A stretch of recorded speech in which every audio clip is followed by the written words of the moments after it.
I'm Moen Newlands and welcome to the Future of Engagement. I'm here with Alex from AlphaBird.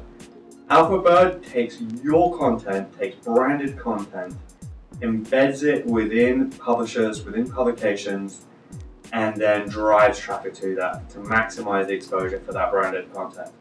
Alex, why is that such a powerful medium for brands getting the message across? Why is video so good for brand communication? Well, I think the reason why is basically the reason why video is very good at communicating a message. Sight, sound, emotion, all those different things, I think, historically have been very effective at conveying a message. I think the reality is, online, we've been largely text and image-based up until fairly recently, until bandwidth increased to the point that we could deliver video effectively. So I think the brands and everyone has really been dying to use video the same way they use it on TV. It's been a very effective medium for them through broadcast. It's just the infrastructure hasn't been there to support it. So I think that infrastructure is finally there, and I think the brands are reacting accordingly.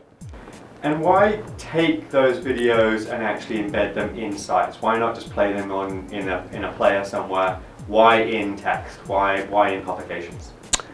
Well, that's actually a good question. My take is actually that syndicating content out to different websites and embedding them in pages where there is text can be effective if there's a strong editorial bent, that the content really needs editorial in order to really drive the message home effectively. But it really depends on the content. In many cases, I find that clients want to syndicate content and embed it editorially, but that is not the most effective way to do it. Sometimes it's better to actually leave it on YouTube or take the YouTube video and syndicate it in a game or across a social network or in some other way in which you're engaging the consumer in a different way. So I think it really depends on the content as to how you select your distribution system. And we're talking about the future of engagement. What are the pain points? What's working, what's not working, where's this going? Well, I think in general what's been happening is that in digital it's much easier for clients to start looking at, did this person actually interact with this content anyway? If you're broadcasting on television, you're basically getting an interstitial. This is interruptive advertising at its best, right? You're watching a piece of content, you have a pod of advertising that occurs in between two pieces of that content, and that content is relatively passive. You're supposed to sit there and watch that content as you're watching this TV show. The difference is, online, it's much more about user initiation. Am I electing to watch this piece of content? Because if you look at the web, it's basically one giant on-demand platform. It's anything you want at any point in time. So I think that my perspective is, the opportunity that's been opened up for brands is that they can finally start to look at not just did I actually achieve an impression with a consumer, but did I actually get some engagement? Was there some intent? Was there some action that they executed in order to engage with my brand or engage with my message? And that's an incredibly important metric. The other side of that, however, is that I think as brands are getting into this business of looking at engagement, users clicking on things to initiate a view, the problem they're having is they're not quite sure how to measure success on the back end of that.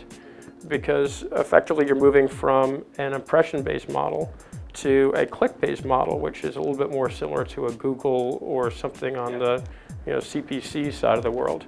And I think that they don't really understand how to measure whether that much more expensive interaction actually yields any benefits on the back end in terms of return on investment. Are they getting additional brand lift, or are they getting all these other metrics that make a difference to them?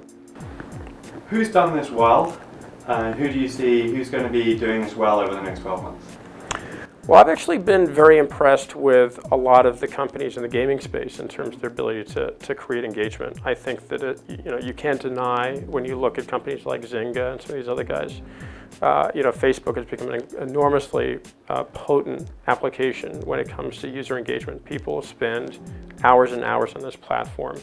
And I think any company that is really embedding social interaction into the messaging, I think, is going to start yielding these same types of benefits. But it's not a simple question. I think part of the challenge of a lot of these social platforms like Facebook and the difficulty that advertisers have interacting with those platforms is that it's more of a conversation as opposed to a piece of broadcast. Yeah. And conversations involve people interacting with each other, and people can sniff out a fake very effectively.